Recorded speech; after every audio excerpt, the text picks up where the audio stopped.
Roma Antiga, uma civilização que moldou a cultura ocidental.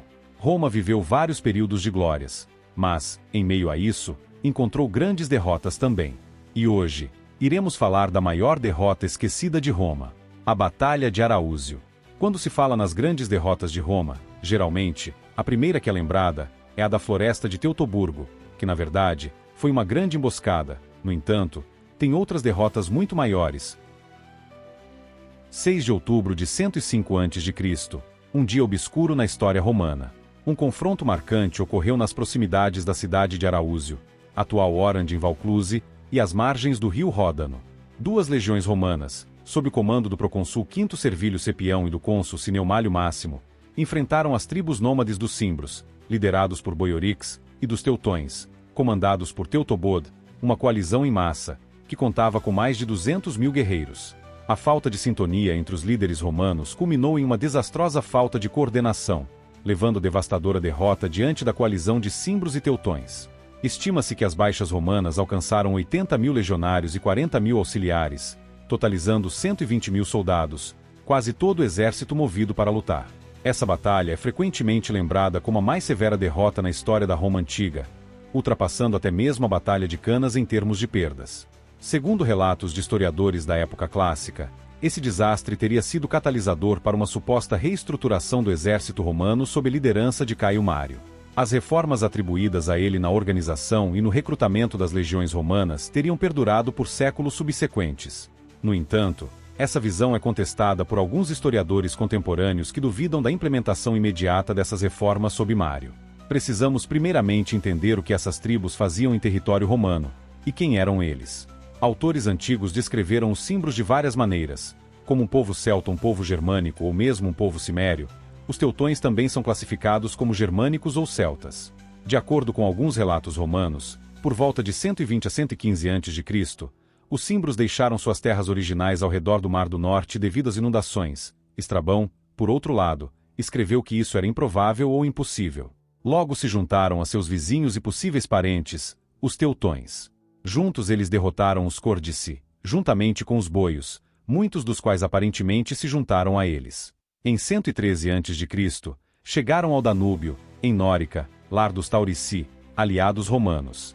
Incapazes de conter sozinhos esses novos e poderosos invasores, os Taurici pediram a ajuda de Roma.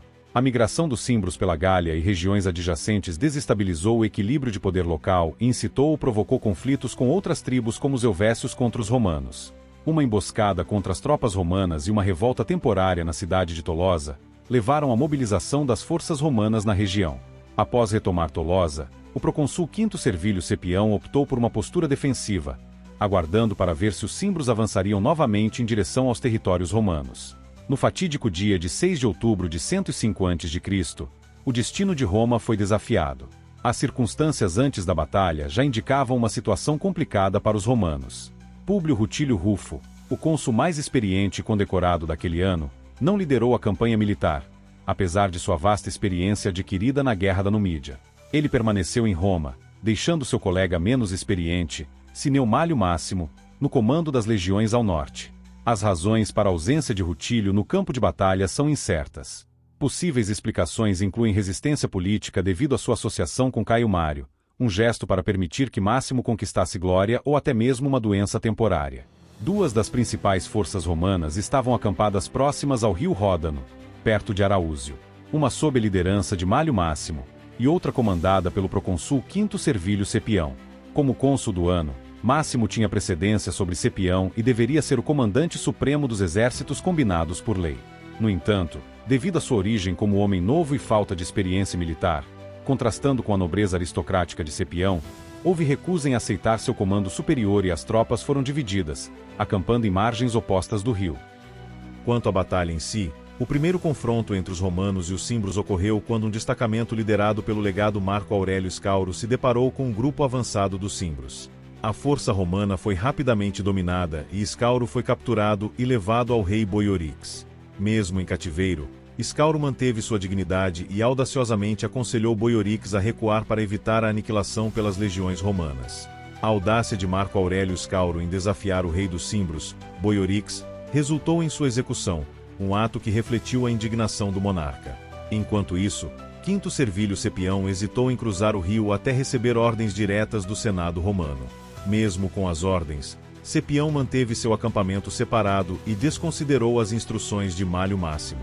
Segundo o historiador Theodor Mommsen, é provável que Cepião tenha agido impulsivamente, temendo que Máximo pudesse negociar com sucesso e reivindicar todo o crédito por um desfecho favorável. Em um ataque precipitado em 6 de outubro, as forças de Cepião foram dizimadas pela resistência feroz dos Cimbros, que conseguiram saquear seu acampamento quase indefeso. Por sorte ou destino, Cepião escapou da batalha sem ferimentos. Com a confiança inflada por uma vitória fácil, os Cimbros voltaram sua atenção para a força liderada por Malho Máximo. Já enfraquecida pela discórdia entre os comandantes romanos, essa força testemunhou a aniquilação total de seus camaradas. A posição desfavorável do acampamento romano, com as costas para o rio, impediu uma retirada eficaz. Muitos soldados tentaram fugir através do rio, mas foram dificultados pela armadura pesada. Apenas um pequeno número de romanos conseguiu escapar, incluindo servos e seguidores do acampamento.